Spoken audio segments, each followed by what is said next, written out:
Hey Facebook, happy Friday. I am going to do a really quick live here before I go on to my group. I'm doing a live in my group at 8 o'clock, so I have 5 minutes to have a conversation with you guys, and then I will take it from there. So, first of all, I hope you guys are well. I am going to be very frank and honest. I'm very tired. But I made a commitment to my book group. And as a result, I'm going to go over there to honor that commitment. I like to honor my commitments. Sometimes to my own fault. Today, I'm going to honor this one. I'm going to be in my book group for about 20 minutes or so. I'm going to walk them through the stages of publishing a book because I find that individuals are struggling with how to do that. But I wanted to jump on here really quickly and talk about your self agreements, not soul, but self, and your inner thoughts and how they impact your life. I was thinking about this morning after my meditation. I was thinking about just the agreements we have with ourselves and our inner thoughts and how those are intertwined and how they impact the rest of our lives. And by agreements, I mean the things that we tell ourselves that we're committing to ourselves to do. So I give you a typical example. I committed that I was going to be a relatively okay mother. I've not always done it well, but it's a commitment I made. And along the way, my inner thoughts have been that I cannot be like my own mother. And I don't mean that in a bad way, because I love my mom. But I really wanted to change that generational cycle. And so along the path, what that meant was that I have made sacrifices, like I've cut down on my traveling to speak abroad, so that I could be more of a better mommy and a better mommy at home, and I could see my children more.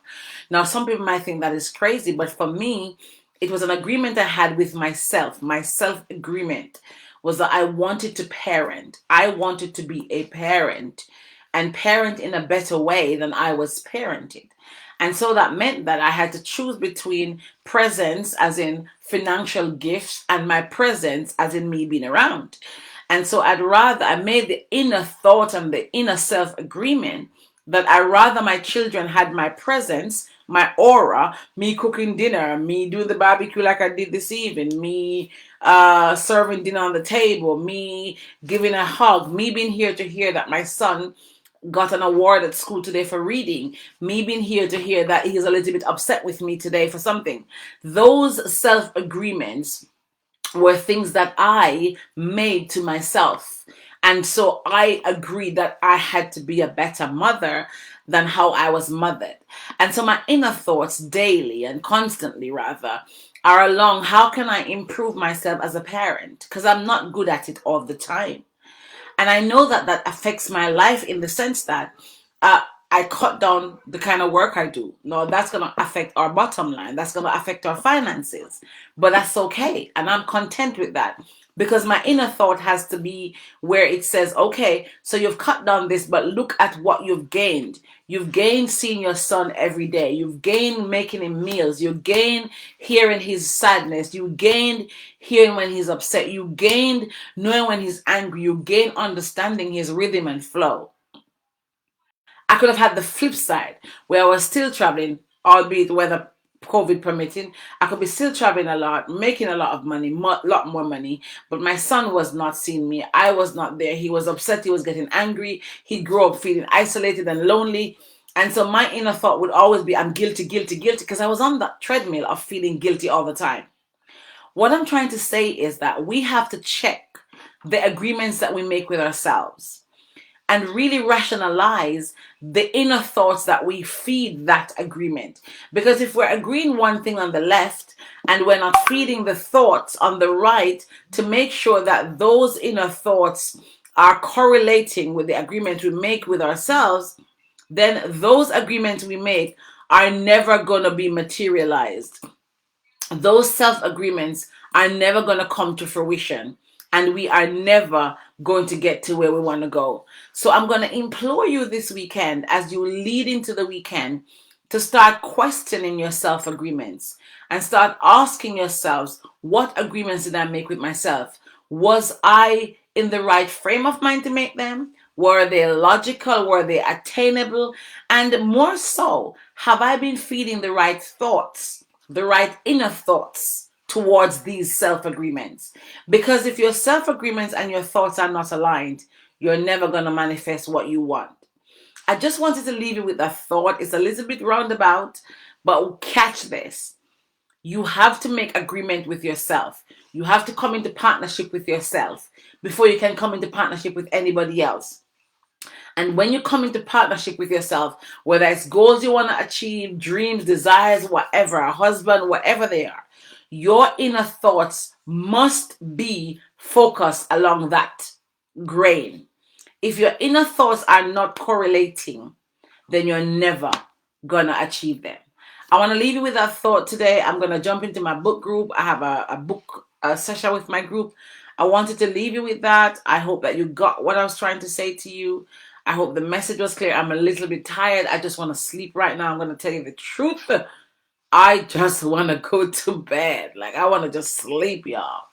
I've had a really exhausting week. I'm tired. Yeah, I'm tired. Yeah, so my self-agreement today is that after this training in my Facebook group, I'm switching off my phone and I'm going to sleep. Like, I'm going to bed. Like, don't call me, don't text me, no nothing. Okay? So have a great weekend. Think about your self-agreements, how they impact your life. Think about your inner thoughts. Are they correlating with your self-agreements? And make sure that you understand that you are the first person who's going to show you how anybody should treat you.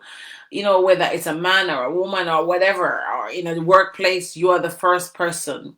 You're the first example of how you should be treated. So remember that always. And what you emit determines how people treat you. I was with my mentor today. So I have a mentor and she's a judge, y'all. I have a judge as a mentor, you all. Yeah. Yeah. I'm just so blessed. So I have this mentor on this program that I'm on. She's working with me for 9 months and she happens to be a judge. And she and I were talking today and I even lost my thought. Oh my God, I lost my thought. I lost my thought. It's about your agreements. And she and I were talking about something. And oh, it's lost me now.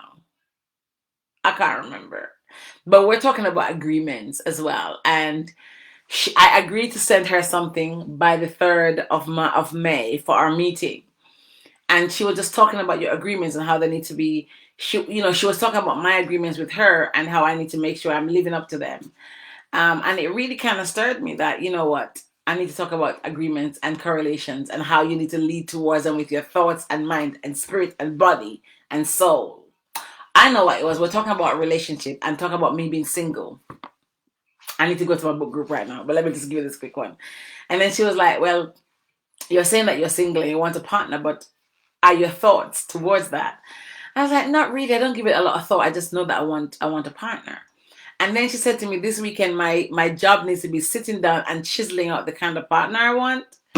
So when I wake up and I'm not so tired, I'll start thinking about that. I kind of know, like, yeah, I know some things about the guy I want in my life. I know that he mustn't have the vaccine for sure. That much I know. Like, he got the vaccine, I can't be with him. So that's another new vet. I was always having this long list of vetting.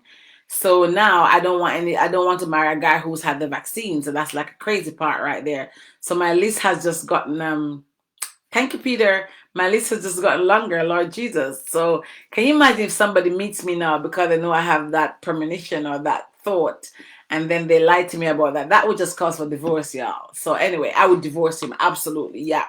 So anyway, but joke aside, that was a joke.